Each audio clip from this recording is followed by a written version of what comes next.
All right, hello everyone. I just want to give a quick shout out to all the people who have watched my videos so far and have told all their friends about my videos because I personally think that when we work as a unit and we work together, we can get so much more accomplished than if we're just trying to work by ourselves. So, once again, thank you.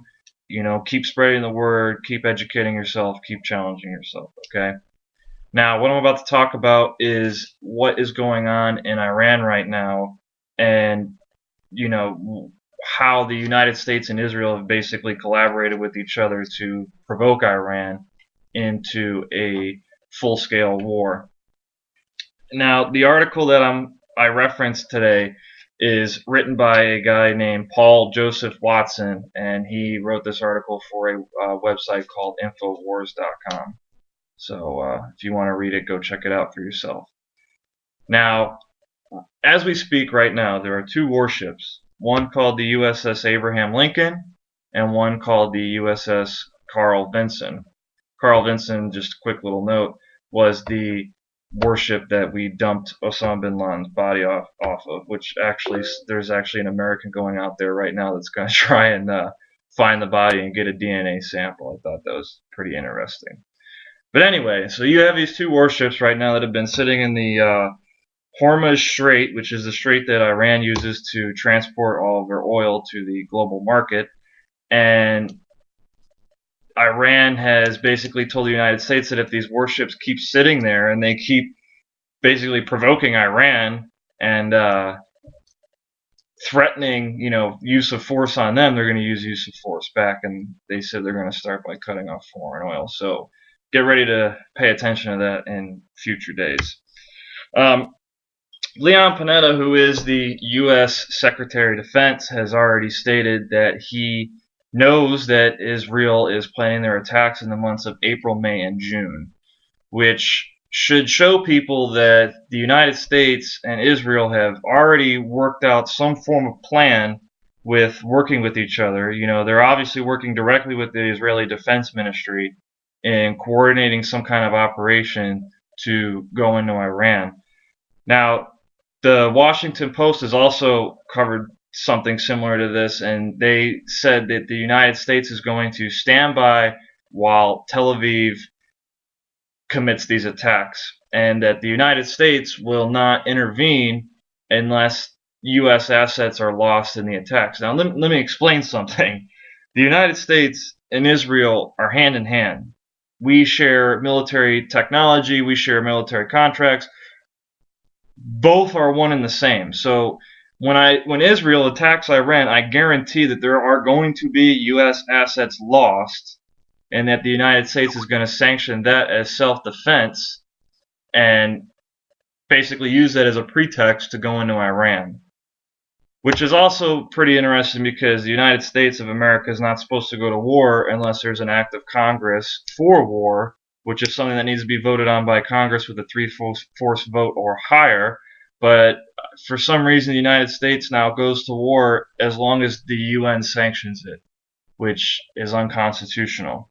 It's right there, black and white, people. But to get back on track, the reason why the United States and Israel are trying to orchestrate this so close together is because of a thing called Operation Orchard in 2007, which was a military attack between Israel and Syria, where Israel went in and destroyed basically all of Syria's nuclear capabilities. And we all saw how well that worked out with Syria. Basically, what nuclear warfare has come down to is that once you have nukes, you can protect yourself from other countries, and they basically use it as a defensive shield. And I personally don't blame them because, why do you think the United States doesn't go prodding around in other, superpowers businesses? It's because we can't push them around. They have the capabilities to push us back. So, of course, we're not going to go bother those people. But anyway, the USS Enterprise British French reinforcements have already been dispatched on their way into the Hormuz Strait, which they're gonna keep building it up and building it up.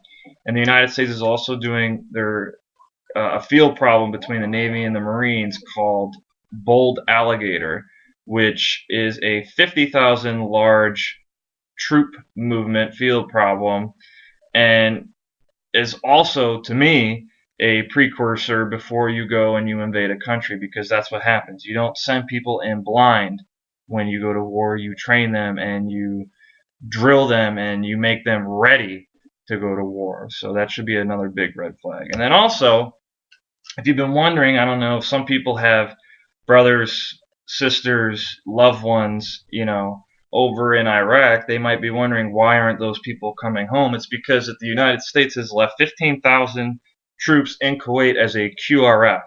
Now, if you're not in the military, QRF stands for Quick Reaction Force, which means that if something happens, boom, you can you can call up your QRF and they're ready to go. They're good to go. The QRF in Kuwait could probably be deployed to Iran in less than 12 hours, I'm guessing. I highly, highly doubt it's more than 24 hours. So, I mean, there's a lot of big red flags being put up right now. And what people need to understand is that this is not Iran aggression, them going out and saying, we hate America, we hate your liberty, we hate your freedom, we hate your prosperity.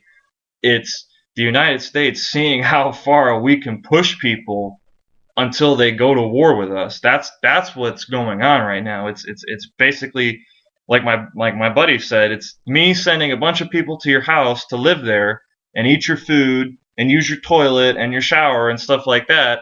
And if you try to kick them out, I'm gonna burn your house down. It doesn't make any sense. It's blatant. It's right out there for people to see. They're not even bothering trying to cover this one up. So, on my closing note, I just want to continue to try and get through to the point that you have to go out there and research these topics on your own. You cannot believe everything you just read or see on TV. You have to challenge it. You have to process it in your own way. If you just automatically discount someone's belief, you have no control over your mind, because you should at least take into consideration the belief or the idea and give it a chance. So, once again, one last final shout out to all the people who watch my videos. I hope you enjoyed this one. And once again, feel free to leave any kind of comments on the bottom and criticize and whatnot. So I hope everybody had a good weekend, and peace.